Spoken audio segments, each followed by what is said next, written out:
అరి కళ్ళు దాగి కనిపేస్తాం సరదాగి చిందేస్తాం ముందంతా దిగేదాకా లోకాలే పాలిస్తాం. సో వేసవకాలం వచ్చింది, ఐపీఎల్ కూడా వచ్చింది. ఈ సమయంలో అందరూ కొద్దిగా చల్లగా ఏదైనా తాగితే బాగుంటుంది. ఏ టైప్ ఆఫ్ డ్రింక్ తాగుతాము, దాంట్లో హెల్త్ బెనిఫిట్స్ ఉన్న డ్రింక్స్ ఏమున్నాయని చూసుకుంటే, ఇదే ఆలోచనలో ఒక పేషెంట్ ద్వారా నేను తెలుసుకుని దాని ద్వారా నేను చేసిన రీసెర్చ్ ఈవెంట్స్ గురించి మాట్లాడదాం, ఫ్యాక్ట్స్ మాట్లాడదాం అని చెప్పి చేయడం వల్ల వచ్చిన ఈ వీడియో. నేను ఎప్పుడు తాడి చూడటం కానీ తాగడం కానీ చేయలేదు, అంటే యాక్చువల్లీ పిక్చర్స్లో చూశాను. సో అసలు దీని నుంచి ఆల్కహాల్ ఎలా వస్తుంది, ఎందుకు దీని యొక్క కొంతమంది తాగుతారు కొంతమంది తాగరు, ఏంటి అవైలబిలిటీ ఏంటి, స్టోరేజ్ ఏంటి అని చూసుకుంటూ వచ్చిన హెల్త్ బెనిఫిట్స్ గురించి నేను మాట్లాడుతున్నాను.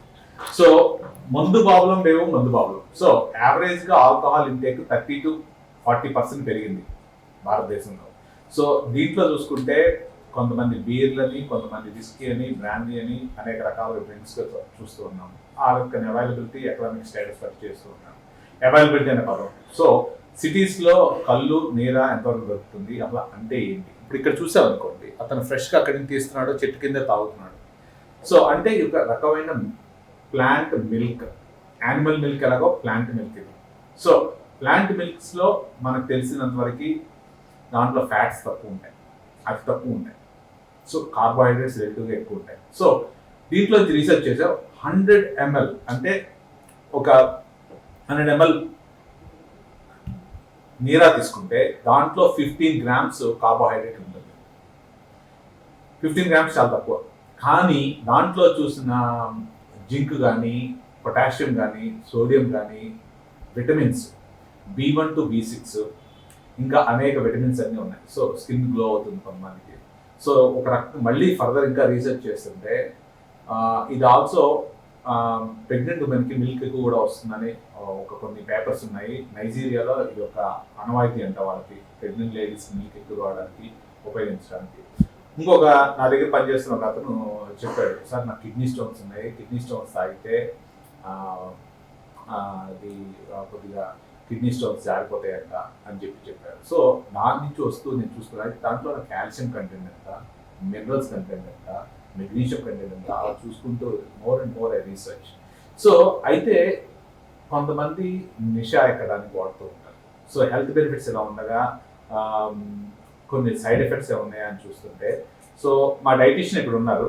ఏమా నీకు నీరాలో ఉన్న హెల్త్ బెనిఫిట్స్ నీ పర్సెప్షన్లో ఎవరైనా పేషెంట్స్ నేను కళ్ళు తాగుతున్నామా లేకపోతే నీరా తాగుతున్నామా అని చెప్పి విల్ టాక్ అబౌట్ కళ్ళుకి నీరాకి డిఫరెన్స్ ఏందో అప్పుడే మాట్లాడతాము. So can you able to give some insight, అంటే హెల్త్ బెనిఫిట్స్, డైటిక్ బెనిఫిట్స్ ఏమైనా ఉన్నాయా దీంట్లో?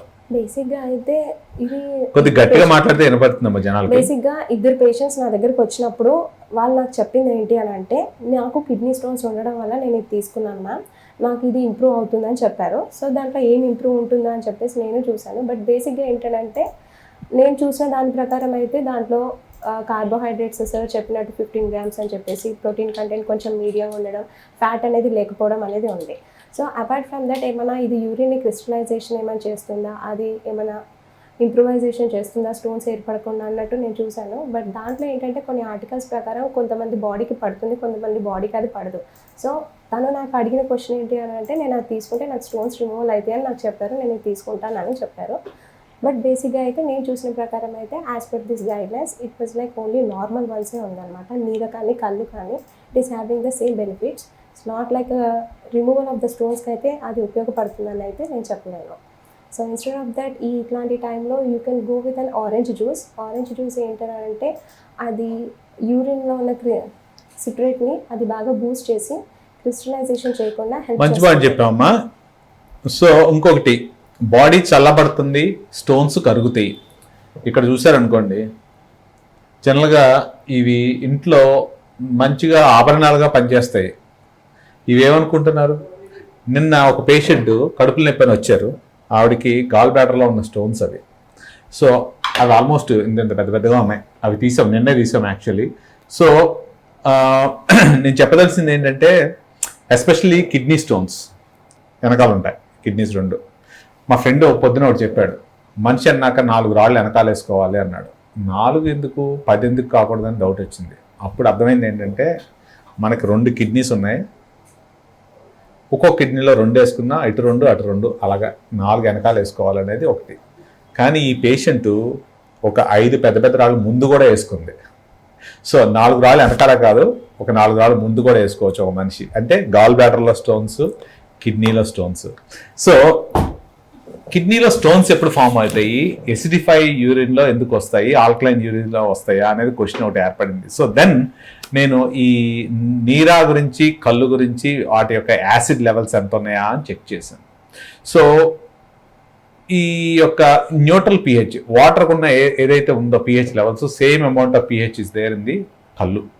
సో అప్పుడు అర్థమైంది నాకు కళ్ళు చలవగా ఉంటుంది కొంతమందికి అనేది.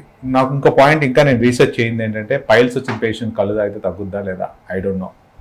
సో దాని గురించి నేను చూసి చెప్తాను. ఎందుకు అని అంటే వేడి చేసింది కాబట్టి పైల్స్ వచ్చినాయని చాలామంది చెప్తూ ఉంటారు. సో నెక్స్ట్ వీడియోలో నేను చెప్పాల్సింది ఏంటంటే, పైల్స్ ఉన్న పేషెంట్స్కి కళ్ళు ఎంతవరకు ఉపయోగపడుతుంది, కళ్ళు కాదు నీరా ఎంతవరకు ఉపయోగపడుతుంది. సో కన్ఫ్యూజ్ చేశా, నీరా అంటనా కళ్ళు అంటనా ఏంది, 2 తెల్లగా ఉంటాయా. సో నా కొలీగ్ ఒక అతను చెప్పాడు, సార్ కళ్ళు పాలుగా ఎప్పుడు మారుతాయి అని అంటే, కొన్నాళ్ళు వదిలేసిన తర్వాత ఫస్ట్ నీళ్ళగా వస్తుంది, తర్వాత కళ్ళుగా మారుతుంది అని అన్నాడు. సో దీంట్లో చూస్తే ఏమైంది అని అంటే, ఎప్పుడైతే నువ్వు ఫ్రెష్గా ప్లాంట్ ఎక్స్ట్రాక్ట్, ఒక లిక్విడ్ అంతే, చెట్టు నుంచి వచ్చిన లిక్విడ్. సో నేను కూడా, నాకు ముంజికాయలు అంటే చాలా ఇష్టం. సో అది కనుక ఎండలో కొంతసేపు వదిలేస్తే అది కూడా ఒక రకమైన టేస్ట్ మారుతూ ఉంటుంది, ఆ పిహెచ్ లెవెల్స్ మారుతూ ఉంటాయి. సో దీంట్లో కళ్ళు ఎప్పుడు అవుతుంది అని అంటే, మనం దాంట్లో ఎస్పెషల్లీ ఈస్ట్ యాడ్ చేసి షుగర్ యాడ్ చేస్తే అప్పుడు దాంట్లో ఏమవుతుంది అని అంటే, ఈ యొక్క ఫెర్మెంట్ అయ్యి అది ఒక పులుపుగా మారిపోయి అది రకమైన ఆల్కహాల్గా కంటెంట్గా మారుతుంది. In average alcohol content percentage ఎంత 4% to 7% వరకు వస్తూ ఉంటుంది. దానివల్ల నిషా ఎక్కుతుంది. అలా అధికంగా తాగితే, రోజు ఎక్కువ తాగితే లివర్లో కూడా కొంత డ్యామేజ్ జరుగుతూ ఉంటుంది ఈ పర్టికులర్ పేషెంట్స్లో. సో ఈ 2 చూశాను. సో ఒక రకంగా కిడ్నీ స్టోన్స్ పేషెంట్స్కి ఉపయోగపడుతుంది మామూలుగా. సో ఇంకోటి షుగర్ కంటెంట్, షుగర్ ఉన్న పేషెంట్స్ తాగొచ్చా అనేది కూడా రీసెర్చ్ చేశాను. గ్లైసిమిక్ కంటెంట్ అన్నాం.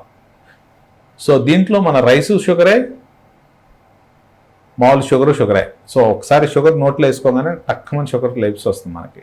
అలాగే రైస్ నోట్లో వేసుకున్నాం అనుకోండి, ఏమంటే షుగర్ పైకి రాదు. ఎందువల్ల అని ఆలోచిస్తే, సుక్రోజ్ ఏమవుతుంది, కార్బోహైడ్రేట్ రైస్ దాన్ని బ్రేక్ డౌన్ చేసుకుని వెళ్ళాలి. సో అది గ్లైసిమిక్ ఇండెక్స్ అంటాం అనమాట. దీని గ్లైసిమిక్ ఇండెక్స్ తక్కువ ఉండటం వల్ల నువ్వు ఎమ్మటే తీసుకోగానే నీ షుగర్ వాల్యూస్ బాడీలో పెరగవు. సో ఓవరాల్గా డయాబెటిక్ పేషెంట్స్కి yes, low amount of sugar is there, ఈ sucrose is only present 15 grams. That's good for diabetic patients. Kidney పేషెంట్స్కి చలాగా ఉండడానికి అని అధికంగా తాగొద్దు. అందులోకి ఈస్ట్ యాడ్ చేసింది ఇంకా తాగితే, so you get alcoholic effects. కొంతమంది పెరిఫెరల్ న్యూరోపతి అని, లివర్ ఫెయిల్యూర్స్ అని ఈ సైడ్ ఎఫెక్ట్స్ ఎన్నో ఉంటాయి. సో మరిన్ని విషయాలతోటి డిఫరెంట్ టైప్స్ ఆఫ్ ఆల్కహాల్ గురించి, బేరు, వాటి గురించి మళ్ళీ మాట్లాడుకుందాం. తర్వాత పైల్స్ పేషెంట్స్కి ఈ నేరాకి సంబంధించిన ఏముందో నెక్స్ట్ వీడియోలో మాట్లాడుకుందాం. Thank you very much.